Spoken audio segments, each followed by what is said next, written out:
দর্শক আমরা ঠিক দুপুরবেলা চলে আসলাম রহিম ভাই খেজুর গাছ কাটতেছে সরাসরি দেখাতে। 2025 সালে প্রায় খেজুরের রস শেষের পথে, আমাদের যশোরের ঐতিহ্যবাহী রস। দেখুন অনেকগুলো গাছ কাটবে আজকে, তাই আমরা চলে আসছি আর ঠিক দুপুরের সময়। রহিম ভাই কতগুলো গাছ কাটাবে আজকে? 5 গুণ মানে 20টা গাছ, তাই তো? 20টা গাছে আনুমানিক কয় ঠিলে রস হবে সকালে? 10 ঠিলে, তাই তো? কাটা হয়েছে কয়টা? এই বন্ধু 3টে, আরও 17টা বাকি। এবছর রসগুলির দাম কেমন? আগের মতো আছে 2024 সালের মতো নাকি দাম? এবারে একটু বেশি মানে ঠিলে প্রতি দাম? হ্যাঁ, ঠিলে প্রতি 50 টাকা বেশি। 50 টাকা বেশি। কত করে ঠিলে? 200 টাকা। 200। আর এই ঝোলা গুড় যেটা ঝোলা গুড় দানাটা আছে, যেটা দানা ওটা 300। আর যেটা আছে ঝোল ওটা আছে 200। হ্যাঁ, পাটালি 350। ও, আর এই যে এক ঠিলে গুড় মানে এক ঠিলে কয় কেজি হয় আনুমানিক? 7 কেজি 7.5 কেজি। 8 KG 7.5 KG. ওই ঠিলে ধরে কত বিক্রি হয়? নিলি একটু ছাড় আছে 2000 টাকা। 2000, তাই তো?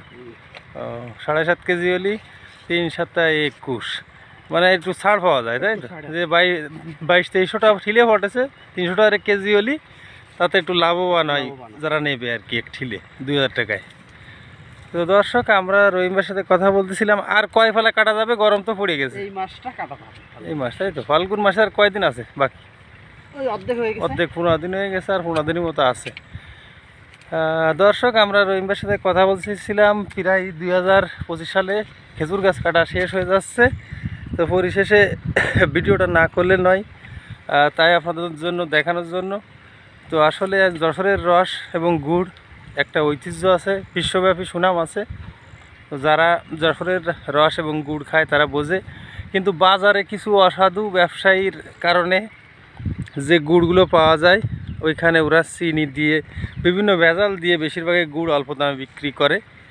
কিন্তু মানুষ আসলে খাইতে বাধ্য হয়, কারণ মানুষ না পাইলে খাবে কীভাবে? বাজার থেকেই তো পায় বেশি।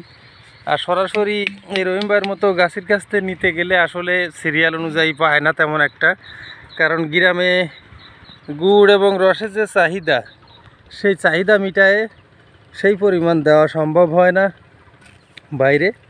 আর যার কারণে আমাদের বাজার থেকে অনেকে গুড় নিয়ে ঠকতেছে, অরিজিনাল গুড় পাচ্ছে না, ভেজাল। তো দর্শক আমরা আজকে ভিডিওটা বেশি বড় করব না। সবাই ভালো থাকবেন এবং কমেন্ট বক্সে লিখবেন ভিডিওটি কেমন লাগলো। আজকের মতো বিদায় নিলাম, আল্লাহ হাফেজ।